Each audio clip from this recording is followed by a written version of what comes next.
Ухтинцы вновь жалуются на нашествие крыс. Местами сборищ грызунов становятся контейнерные площадки. При этом уже несколько месяцев действует контракт местной мэрии с организацией по борьбе с грызунами.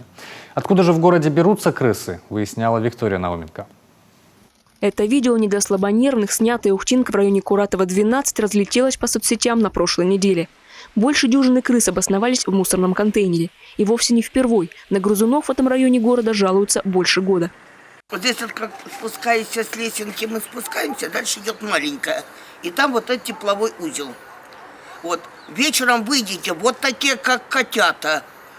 В прошлом году одной из причин активного размножения грызунов называли громоздкие бункеры для мусора, которые тяжело очистить. На их дне копятся отходы, которые становятся кормовой базой для крыс. Сейчас на большинстве контейнерных площадок города, в том числе около Куратова 12, новые контейнеры с крышками. Однако жалобы на крыс поступать не прекращают. Муж машину ставит, открывает капот, а там госточки. Да. Прямо в машину заползают? Под капот, и частое место у всех.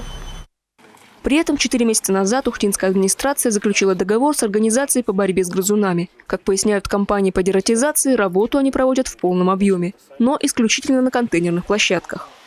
Мы проводим дератизацию только на контейнерной площадке. То есть вот мы видим территорию, да, контейнерной площадки, она попадает под нашу зону ответственности.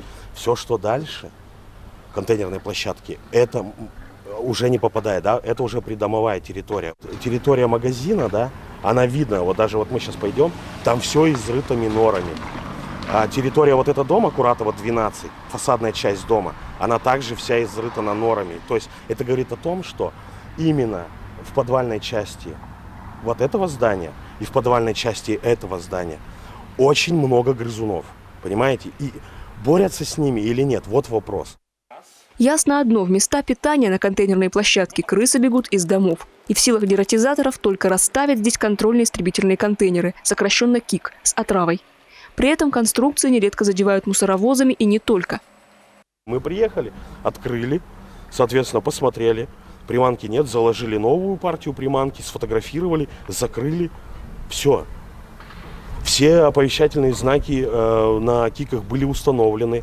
Делали оповещения, да, и причем не один раз там, что люди, внимание, в городе борются с грызунами. Пожалуйста, не трогайте, не ломайте. И все равно они куда-то все исчезают, эти коробочки. Борьба с грызунами в доме и придомовой территории – ответственность управляющих компаний. Накануне в Ухтинской администрации собирали их руководителей, но, увы, пришли немногие. Подавляющее большинство организаций борются с грызунами самостоятельно, без контрактов со специалистами, как могут. Мы не можем, да, себе это позволять.